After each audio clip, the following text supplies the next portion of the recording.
namenye singitaho ariko we ntiyacitse intege yakomeje cyane. Imana ibahe umugisha mu izina ry'umwami wacu Yesu Kristo. Ndabashuhuje abari mu Rwanda, abari mu majyepfo, abari mu majyaruguru, abari mu burasirazuba n'iburengerazuba. Imana ibahe umugisha. Abari mu mujyi wa Kigali, Imana ibahe umugisha. Shuhuje abari hanze y'igihugu, kandi nshuhuje abari mu Faransa, abari Australia, abari Amerika, Oceania, Afrika yose. Imana ibahe umugisha. Ubasuhuza ni Rivera Pastor Singirangabo Samson. Tugiye kuganira ku ijambo ry'Imana, uzi ku izina rya Samu Gatama. Tugiye kuganira ijambo ry'Imana, ariko reka tubaze dusenge Imana y'amahoro. Mana data wa twese uri mu ijuru, izina ryawe ryubahwe, ubwami bwawe buze. Nyemerera aka kanya naba ari ngewe nk'umushumba uvuga, ahubwo havuge wowe, uvugire muri nge. Ijambo ngiye kuvuga naba ari nge urivuga, ahubwo ndivuge ndibwirijwe nawe. Risanga imitima y'abadukurikiye, risanga imitima yabo duhagararanye muri studio Hitimana TV. Ubwami bwawe bwaguke, imbabazi zawe zigaragare kuri twebwe, kandi icyo wagambiriye ugisohoze kubera kuri Imana. Urakoze rero, urakarama kuko uri kumwe natwe, ni mu izina ry'umwami wacu Yesu Kristo, amen. Imana ibahe umugisha kubankurikiye. Turabana b'Imana, kandi Bibiliya bivuga ngo bakundwa turabana b'Imana, ngo ariko uko tuzasa ni kurerekanwa. Icyakoza kuri hafi, Yesu ni yerekanwa, tuzasa nawe. Nifurije abantu bose bakurikiranye, abamaze kuvuga, abari mu Rwanda, abari hanze, abari mu gihugu cy'u Rwanda, mu majyepfo, mu majyaruguru, ndabashuhuje mu izina ry'umwami wacu Yesu Kristo. Bibiliya bivuga ngo ntabwo ariko bizaba kuba mutegereje, ahubwo abantu bava mu isezerano ari nta mpamvu nibo bazakorwa n'isoni. Ndagusuhujije wowe ukurikiranye Hitimana TV, ntabwo uzakorwa n'isoni. Tuvuge ngo amen. Ntabwo uzakorwa n'isoni, kuko Imana yatanze umwana wayo w'ikinege kugira ngo umwizera wese atarimbuka, ahubwo ahabwe ubugingo buhoraho. Ibyo ntabwo byavuye ku bushake, uranyumva cyane? Ntabwo byavuye ku bushake, ahubwo byavuye ku gukunda kw'Imana. Imana ifite urukundo rwinshi, igukunda atari uko usengera mu itorero runaka, igukunda atari uko wagiye mu butayu, wagiye ahantu hose. Imana iragukunda. Abumva ko Imana ibakunda, tuzamura Imana amaboko, tuvuge ngo amina. Imana rero ni urukundo. Iri ntego y'ijambo nshaka kuganira, inagise topic y'ijambo iravuga imbaraga zihindura ibihe. Imbaraga zihindura ibihe nta handi ziva mu gusenga. Uranyuma ngo uvuge ngo amen. Imbaraga zihindura ibihe nta handi ziva mu gusenga. Reka nkubwire, ushobora kugira amafaranga agasa nkaho ananirwa, ariko wakibe tugiye gusenga ibihe bigahinduka. Ushobora kuba uri kwa muganga, mbega ubona bimeze nabi, ariko wasenga, tuvuge ngo amina, ibihe bigahinduka. Reka nkubwire, narasoma ijambo ngambiriye gusoma. Ibi bihe byahindutse kwa Morodekayi. Ibihe bihinduka, umwami, inzandiko zamaze kwandikwa bivuga yuko umuntu wese mbega agomba gupfa. Abayuda bagombaga gupfa, tuvuge ngo amina. Ariko kubera imbaraga zihindura ibihe, umwana w'Imana Morodekayi wari waravuzeho n'Imana. Haleluya. Reka nkubwire wa mukobwa we, wowe uri mu majyepfo, uri mu majyaruguru, uri burengerazuba, aho uri hose wavuzweho n'Imana. Birashoboka ko uyu munsi uri kubona inzira zitari kwemera, ariko reka nkubwire, biraje bitungura. Merutse ko muri iri yavuga ngo duhagaze ku manga. Birashoboka ko uyu munsi uhagaze ku manga y'ideni. Birashoboka ko uyu munsi uhagaze ku manga mbega ya Piriyavu. Birashoboka ko uyu munsi uhagaze ku manga mbega yo kubura. Birashoboka ko uhagaze ku manga yuko buri munsi usohorwa mu mazu. Birashoboka ko uhagaze ku manga warize, ariko diplome yawe warayibitse mu ivarisi, yo nayo yabimanga. Ariko reka nkubwire, dole etat sabre. Reka nkubwire, nta kibazo Yesu atarangiza. Nta kibazo na kimwe Yesu atarangiza. Reka nkubwire, imbaraga zihindura ibihe nta handi ziva mu gusenga. Tuvuge ngo amina. Imbaraga zihindura ibihe ugakomerwa amashyi. Imbaraga zihindura ibihe zigukura mu kazi ko mu rugo, ukubaho ukitwa papa runaka. Imbaraga zihindura ibihe, reka nkubwire, zigukura ku buzamuka umushumba. Reka mbanze mvuge gatoya, umuntu wavuzweho n'Imana ujye umwitondera, kuko atungura benshi. Kubera ko nawe ufite imbaraga zihindura ibihe, uje gubatungura. Wowe ahuri, banza ukurura imbaraga z'Imana, banza wankire gukomera. Imbaraga zihindura ibihe, amafaranga ashobora kubihindura, abantu bakagukomera, ariko ejo bikarangira. Ariko imbaraga z'Imana, haleluya, ntago zijya zinanirwa. Iyo ugeze ahantu hose uragenda. Narivuze kuri Morodekayi, imbaraga zihindura ibihe Morodekayi yazijyanye ku izamu. Niyo mpamvu navuze ngo imbaraga zihindura ibihe zigukura ku umuzamu, zigagukura muri kampani runaka, zigakwicaza ku munyacyubahiro, ugakomerwa amashyi utari bikwiye. Imbaraga z'Imana zihindura ibihe Moridekayi yazijyanye kwa Ahasuwerusi, noneho agezeyo ngo aragenda, tuvuge ngo amina, aragenda noneho hagati mw'irembo, hagati mw'ikambere hari harimo umuntu witwaga Hamani. uwo ngo yahoraga yari yaragiye kubera ikintu runaka, titire runaka yari afite, ariko yirengagiza ko hari n'uwagiye afite imbaraga zihindura ibihe. Imana ishimwe, imbaraga zihindura ibihe arazijyana. Moridekayi agezeyo yanga guhita agaragaza ko afite imbaraga zihindura ibihe. Warituriza, reka nkubwire tuti yanjye, mu kigeragezo nta muntu bisobanura. Turiza Imana mu butayu butarabaho, nta kintu wavuga. Kandi mwibutse yuko na nyuma ya Zera Imana yacu irakora. Iri jambo Imana yaribwiye Yesaya, aravuga ngo nahanure, arangije abwira abantu, avuga ngo ibi ni byo mbwira Kuro, uwo nimikishije iki amavuta, aravuga ngo nzakugenda imbere. Haleluya. Imana ishobora kuguha isezerano muri Gasabo ikazasohorera mu Bufaransa. Imana ishobora kuguha isezerano uri Kacyiru rikazasohorera mu Bubiligi. Reka nkubwire, Imana izakugenda imbere. Ireje ngo nzakugenda imbere. Ngo ahataringaniye nzagira gute? Nzaharinganiza. Ibihindizo by'ibyuma nzabicamo kabiri. Tugaruke ku ijambo ry'Imana. Arangije Moridekayi yajyana imbaraga zihindura ibihe. Noneho ikambere habagamo bitwa Hamani, kumva yuko icyo azavuga ku Bayuda cyose kizemera. Reka nkubwire, wewe wavuzweho n'Imana, wikumva ko ibyo abantu bakuvugaho ari byo bizemera, ahubwo umugambi w'Imana, haleluya, ni uzomera. Umugambi w'Imana ni uzemera. Tusome ijambo rero y'Imana na high topic ivuga ngo imbaraga zihindura ibihe biva nahandi biva mu gusenga. Turasoma ijambo ry'Imana dusanga muri Zaburi ya 93 umurongo wa 4. Haravuga ngo amajwi y'amazi menshi, umurambo ukomeye w'inyanja, Uwiteka uri hejuru abirusha imbaraga.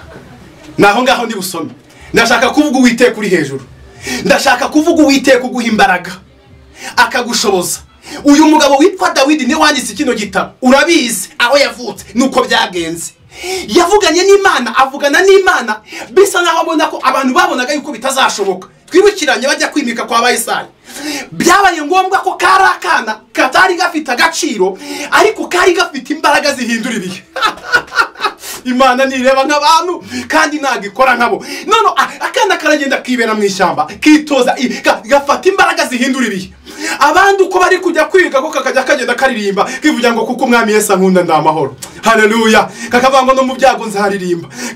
Mbega kagwiza imbaraga z'umutima, karasenga, kagwiza ikintu cyitwa isengesho riba muri wowe. Reka nkubwire, umuntu wavuzeho n'Imana, umuntu usenga, gusenga si imikino, gusenga bihindura sije, gusenga bihindura imigambi y'abarozi, gusenga gutuma mbega abantu uko bakubonaga bihinduka, gusenga kwakuzaho cyamunara nesikara enemayidrome. Reka nkubwire, ibendera rya Yesu riramanitse. Reka nkubwire, humura, utarakwisha utarasenga nagateze kukwica. Ndakubwira wowe ukurikiranye hangaha kuri Hahitimana TV, rambura ukuboko wizere. Cya gihe byaranze, ariko uyu munsi biremeye. Ijambo ritubwiye ngo iki? Zaburi ya 93 aravuze ngo amajwi y'amazi menshi, umuraba ukomeye w'inyanja, Uwiteka uri hejuru abirusha imbaraga. Hanyende gake tuganire ku ijambo ry'Imana. Nanya ngo nkwibutse yuko Imana itananiwe, kuko ko Imana ni kwananiwe. Gutwi kwani kwananiwe kumva, maboko y'Imana aracyakora. Wa mubyeyi we tuvugana aho uri mu bitaro, uri Faiza, uri CH, uri centre mu bitaro bitandukanye, centre de santé, urwaye indwara zitandukanye, urwaye diabete, urwaye mbega urarwaye. Ariko reka nkubwire, iyo ndwara ntago yavuzweho n'Imana. Iyo ndwara ntago ari stade, uwo mubiri wawe ntago ari stade, ntago ari stade. Nzanye ijambo rikubwira ngo haguruka ku gisasiro. Nzanye ijambo tuhadusanze rivuga ngo umuraba, haleluya, amajwi y'amazi menshi. Amazi mu buryo bw'umwuka asobanura ubuzima. Ku batari banabizi mu bimenye, ni ukuvuga ngo ubuzima bwawe. Ayo majwi y'amazi cyangwa se uwo muraba, ayo majwi uri kumva y'abadayimoni bakubwira ko nta kazi uzabona, bakubwira ko karande y'iwanyu utazashaka, bakubwira ko nubwo washaje utazubaka uzarubamo. Tuvuga ngo amina. Reka nkubwire, watangiye business igera nta ifinina, ariko uyu munsi nzanye ijambo rivuga ngo business yawe uyu munsi wa nona tuve mu bikabyo. Kandi bw'Imana buraharanirwa. Cyakora bamwemeye bose bakizera izina rye, yabaye ubushobozi bwo kwitwa abana b'Imana. Birashoboka ko wakurikiye reshi. Nyo hagaze imbere nahuye ngo ni Samu Gata, Rivera Pastor, mushumba w'urumuri rwa Pentecote, umurage wa Kristo. Nkuzaniye imbaraga zikura ahantu umuntu. Abantu bari bazi ko birangira, abantu bari bazi ko nta jambo, nshuti yanjye reka nkubwire, namaze imyaka 12 nkuruka nk'inzoka, nararozwe na data wacu, harangije yarazi ko byarangiye, ariko uyu munsi kuko umwami Yesu ankunda n'amahoro, haleluya, nabaye mu buzima bukomeye cyane, ariko ngendana n'Imana, kugendana n'Imana nibanga rikomeye. Navuze ku bakozi b'Imana bagendanye imbaraga zihindura ibihe. Umugabo witwa Morodekayi nabaje kumuvugaho, umugabo witwa Dawidi yagendanye imbaraga zihindura ibihe. Kankubwire, zari imbaraga z'isengesho, ntabwo cyari igiti yarakenyereyeho, ntabwo ari umupfumu runaka wari waramuhaye umuti, yari yarasenze nshuti yanjye. Harangije amaze kuva ahantu, uyu mugabo wanditse twasomye muri Zaburi ya 93:4 aravanga amajwi y'amazi menshi, umuraba ukomeye n'inyanja, Uwiteka uri hejuru birusha imbaraga. Yavugaga ibyo yabonye, yavugaga ibyo yumvise. Arangije arababwira ngo reka mbabwire, umuntu uba mu bwisho bw'isumba byose ndafashijwe. Yarangizaga hano mu gicucu cy'ishobora byose, ndabwira Uwiteka ngo urubuhungiro bwanjye, haleluya, kuko yangunze akaramata nicyo nzamukiriza. Reka nkubwire, guma mu bwisho bw'Imana, guma mu bwisho bw'Imana wa mubyeyi we, ntabwo Uwiteka azakureka. Birashoboka ko wagiye ugafata credit, warangiza ubu uyu muntu atababuze icyo kwishura, ariko humura, uyu munsi kuri Hitimana TV tuzanye ihumura y'Imana. Yesu niwe wabirangije, Yesu yarabambwe, ndabyibuka ngo byafashe amasaha 3 gusa. Harangije avuga ijambo rikomeye avango Eli, ngo bamwe baryumvise bangumva ngo uramugabo ngo aravuga ngo Eliya, ngo bajya kumuzanira inzoga, ngo arangije yanga kuzinga ibintu bisharira. Reka nkubwire, nubwo hari ibisharira, haleluya, imbaraga zihindura ibihe. Haga amagambo bakuvugaho yahindura umugambi w'Imana ku buzima bwawe. Ntabwo ubukene ufite bwahindura umugambi w'Imana ku buzima bwawe, ahubwo ubukene ufite ukaba ufite n'imbaraga zihindura ibihe. Bizafatanyiriza hamwe nibirangiza birememo ikintu kizima. Abakubonaga uyu munsi ejo bazahita bahindura amagambo avuga ngo Yesu yageze muri nge, wa muntu arasenga, wa muntu yavuganye n'Imana. Reka mubwire, uyu munsi abantu bakurikirana Hitimana TV mufite imbaraga zihindura ibihe. Numba utanazifite nzikuremye mu izina rya Yesu, ko turi abashumba twahawe kugira ibintu turema. Wavuga ngo birashoboka gute? Mugabo witwa Morodekayi yarafite imbaraga zihindura ibihe. Inzandiko zirandikwa ziterwa kashe, ariko kubera za mbaraga zihindura ibihe aremaho abayuda ibyiringiro. Aravuga ngo nimureke dusenga. Ngo barangije ngo barasenga, ngo bamaze gusenga izina ry'Imana rihabwa icyubahiro, amenya ibanga. Arangije ngo atuma kuri Esteri, umwana w'umuyudakazi wari waragendanye Imana. Harimo ngo genda umvugire ku mwami, ubwire Esteri ati ugenda uzi ko bene wanyu bagiye gupfa. Ngo arangije Esteri nawe yibuka ko ari umuyuda, ariko aramubwira muri icyo gihe ngo hari hashize igihe umwami Suweruzi atamwitayeho, yaramuteye umugongo. Ariko nubwo yari yaramuteye umugongo, kwari kugira ngo isaha y'Imana igere, haleluya. Birashoboka ko ari ibintu byaguteye umugongo, rega ntago ariko gupfa kwawe. Iki gihe ntago ibyaguteye umugongo, amafaranga ajya gutera umugongo nshuti yanjye, imirire ijya gutera umugongo, ubukode bujya buza inzi ikagutera umugongo, ukajya ubura nayo kwishyura, ubwo bukode nabwo bukagutera umugongo. Ariko ufite imbaraga zihindura ibihe, ushiduka wicaye mu nzu yawe, Mana ishimwe. Ufite imbaraga zihindura ibihe, ushiduka uri kugenda mu modoka uyitwaye. Kubera iki imbaraga zihindura ibihe? Rego wavuzweho n'Imana. Imana yakubwiye ko uzatunga imodoka, Imana yakubwiye ko uzatunga inzu. Muririmbyi wacu kuvanga imvugo ye n'ihame, arabanga ibihamya birahari. Reka mbihurize n'ijambo rimwe. Dawidi yanditse muri Zaburi 23, yaravuze ngo Uwiteka niwe mungeri wanjye, ntabwo nzakena.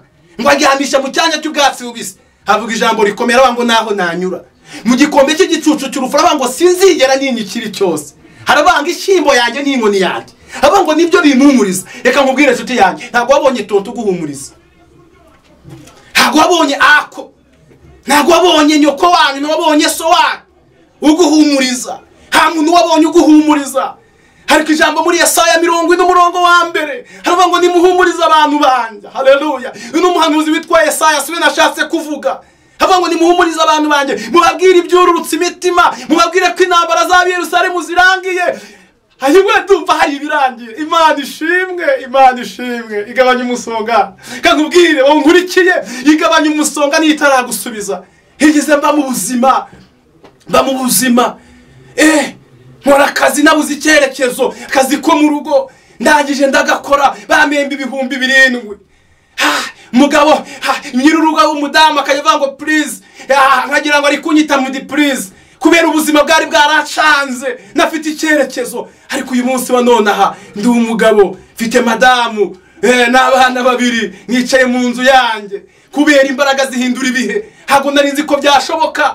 Ariko uyu munsi ndahagaze kuri Imana TV, turi kubwira abantu ko Yesu afite ihumure, turi kubwira abantu ko Yesu natagukura nahana atakugeza, akura mu bushwambagara. Ndibuka njya kurambagiza kwa data bukwe, nari umuntu yamaye ikote ritankwiriye, njyana nambara ikote ritankwiriye, nambara amagapira, ndangije kukambara nambara hasi kuko ipantaro y'ikoboyi n'inkweto za stop zafumuse hasi, njya kwifatira irembo Cyangugu. Ariko ngezeho nsanga kwa data bukwe bari abapasiteri, nsanga bambaye nk'abashumba, nje nirebye nsanga ndizige. Ariko ndavuga ngo Imana yavuganye nanjye, nayo mfite imbaraga zihindura ibihe. Umunsi wa none iyo nambutse nambaye, ndavuga ngo Yesu yarahabaye. Yesu yarahabaye inshuti yanjye, katuzamura Imana icyubahiro. Yesu yarahabaye, humura, tuza imura. Imana ishimwe. Uwiteka amajwi y'amazi menshi, umuraba ukomeye w'inyanja, Uwiteka uri hejuru abirusha iki? Abirusha amaboko. Yesu ariho, Yesu arakora, Yesu aratabara. Humura, hagarara kigabo. Yesu aje gukora, Yesu aje kukwiyereka, Yesu aje kukuneshereza, Yesu aje kudestai dobe nomene ya santo naissance. Ndaza kubwira abantu bafite amakuba. Bibiliya bangwa hari kurira kwa hari umuntu gaca mu gitondo, impundu zikavuga. Kamubwire jambo rirambwira ngo ya Uwiteka atari we wabaye mu ruhande rwacu, ubwo ababisha baduhagurukiraga baratumize bunguri. Reka nkubwire wa mubyeyi we, biba byarakumize. Reka mvuge ku bintu bitatu bituma dushima Imana, ibintu bituma dushima Imana, kuko wabitse imbaraga zihindura ibihe. Ikintu cya mbere gituma ushima Imana, wowe nkurikiye, ikintu cya mbere gituma ushima Imana naho Imana yagukuye. Iyo urebye ahantu Imana yagukuye bituma uzamura Imana icyubahiro. Imana yagukuye kwa muganga, wari wabuze ibisi, Imana iguha ibisi. Imana yagukuye, yarahagukuye di. Wa umubyeyi mwari mwicaranye w'umwana arafa, wawe arasigara. Iyo ni imirimo y'Imana. Reka nkubwire, icyo cyonyine kirebye umwana wawe ari gukina mu muharu, urebye umwana wawe ari kuva ku ishuri ahetse ibage, byatuma ushima Imana. Icyo ni ikintu cya mbere gituma dushima Imana. Reka mvuge ikindi cya kabiri gituma dushima Imana, aho igejeje ikora. Iyo wicaye iwawe uri mu ntebe, reka nkwibutse ko araho wageze ubona izo ntebe nuzazicaramo. Reka nkwibutse ikindi cyaka turi kuri aho ngaho, icyatuma ushima Imana, icyatuma ushima Imana. Reka nyikwibutse icya kabiri, donesa ya bonevo edena. Icya kabiri gituma ushima Imana, iyo wicaye mu modoka ugenda bituma ushima Imana. Icya gatatu soza kugira ngo narindi kukubwira ku mbaraga zihindura ibihe. Nahandi ziva ku masengesho. Gusenga kwawe kwarumviswe, witerwa ubwoba n'abazimu, witerwa ubwoba n'abarozi. Abakuvumye imivumo yabo izahera, abakuvuze ngo nta ntambwe uzatera uzayitera, abavuze ngo naho uzagera uzahagera. Reka nkubwire utakurusha gusenga nakagukange. Reka ibikangisho kurikira Yesu, kandi irindi byose tubireke. Yesu ari ku ngoma. Ntabwo mbizi nimba byumvise, Yesu ari ku ngoma. Humura, ibintu byose bigira itangira bikagira iherezo. Mubwiriza yarabivuze ngo ari igihe cyo kuvuga n'igihe cyo gupfa. Mubwire ikindi cyanyuma, ngiye gusoza nsenge. Narindi kuvuga ku mbaraga zihindura ibihe. Imbaraga zihindura ibihe zigukura ahantu zikakwicaza ahantu. Reka nkubwire, aho wicaye umunsi banza wibuke ko ari ahantu Imana yagukuye, umenye ko ari naho ikugeza, umenye ko n'ibyo itarakora izabikora. Wikumva iby'abantu aho kumva icyo Imana ikuvugaho. Tugiye gusenga Imana. Wavuganaga n'umushumba Rivera Pastor Samu Gata. Humura, haracyari ibyiringiro yuko igiti cyatemwe cyongera kigashibuka. Imana yigize ibwira umugabo witwa Yeremiya, iramubwira ngo Uwiteka Imana ifite imibiri byose. Iramubwira ngo mbese hari ikinanira. Zabisomeye Yeremiya 32:26 zare kuri 25. Dusomye ijambo mu Byahishuwe ibice 11:6. Dove ngo dufite ubutwara n'ubushobozi bwo guhagarika imvura mu gihe cyo guhanura kwacu. Kandi haravuga ngo kandi yukumeje hepfo ruguru gatoya ngo kandi ngo iyo bashaka kutugirira nabi, muro w'Imana uturuka mu ijuru gatwika abanzi bacu. Umuro n'utwika abanzi bawe. Iyi si yawe umwanzi, indwara yawe umwanzi, abaguteza iminsi bawe umwanzi. Ariko humura ntacyo uzaba. Imana ije kukurengera kandi ije kuvugana nawe. Imana ishimwe cyane. Ndi umushumba witora muri rwa Pentecote. Imana igumuje agiye kugusengera. Birashobora ko uyu munsi wari uhagaze muri credit, birashobora ko uyu munsi wari uhagaze warabuze urushako, birashobora ko uyu munsi wabuze urubyaro, birashobora ko uyu munsi ukora business ukajya kurangura bikanga. ariko hari ihumure ry'Imana. Reka nkubwire inshuti zanjye, genda n'imbaraga zihindura ibihe. Ni ingaruka nzababwira ku bintu bitanu bituma tuva hamwe tukijira ahandi. Ukahindizwa kandi bitewe bishamikiye ku mbaraga zihindura ibihe, imbaraga z'amasengesho. Ntago ari amagini saba dayimoni, si ukujya mu bapfumu, si ukujya kuraguza, ahubwo hari ahantu biva, nshuti z'umusaraba. Tugiye gusenga Imana iguha umugisha. Mwavuganaga n'umushumba w'itoro muri rwa Pentecote umurage wa Kristo Rivera Pastor Samu Gataha. Nimero ni 078 770 011 078 770 011 mushaka tuvugana tugasenga Imana twabana na kandi umushumba wacu nawe Hitimana TV wanyemere guhagarara kuri mikoro za Hitimana TV. Musabe umugisha mu izina rya Yesu. Ndabona kuri no kamera Hitimana TV Imana imbwiye ko igiye kuzamura umuntu wese ugiye kuzajya ukurikirana kino kiganiro. Bwami bw'Imana buratwaranirwa. Icyo uzaba cyo kiragutegereza naho kijya kirakurindira. Birashoboka ko waba uri mu muraba ukomeye ariko mu ijuru hari Imana. Birashoboka ko wari mu bikomeye ariko Yesu aje gucegekesha ibyari bikurwanyije. Reka dusenga Imana. Uracyari Imana ivuga kandi uracyari Imana ikora, uracyari Imana itabara. Relebo esanto menedra. Agura ubwami bwawe kuri aba bagenzi bakurikiye Hitimana TV. Ubwami bwawe bubagereho, ibyari byaranze byemere, byari byarahagaze bihaguruke, bigende bibasanga. Ndabizi ko bigira amatwi nibyumve, akazi kagira amatwi, abakabuze ndakabahesheje mu izina rya Yesu. Nk'umushumba ndategetse diplome zibitse nonzongera zibona akazi, abirukanwe ku kazi ndongeye kubaza indi promotion mu izina rya Yesu. Ababyeyi babuze abana kuko baramamagara ambwira ngo nzasengera nkatura ijambo rimwe gusa azabona umwana. Ni benshi sengeye mbonye babyara, ababuze urubyaro mbahaye basabira urubyaro, ababuze urushako mbasabira urushako mu izina rya Yesu. Abakoze business zikanga Mana mbasabiye business z'umugisha kugira ngo uyu munsi wa none izina ryawe ridatukwa kandi ubwami bwawe nibukomere. Nuko bateze intambwe abantu bakurikira Hitimana TV n'abazayikurikira n'abatayikurikira. Saba gusa nzirikanye n'abandi bose bafite umuraba mwinshi cyane, ndetse bibuke yuko hejuru y'ibibahumira, hejuru y'ibatontomera hari imbaraga z'Imana. Shalom, shalom, shalom. Mahoro y'Imana nabe muri mwe. Amen.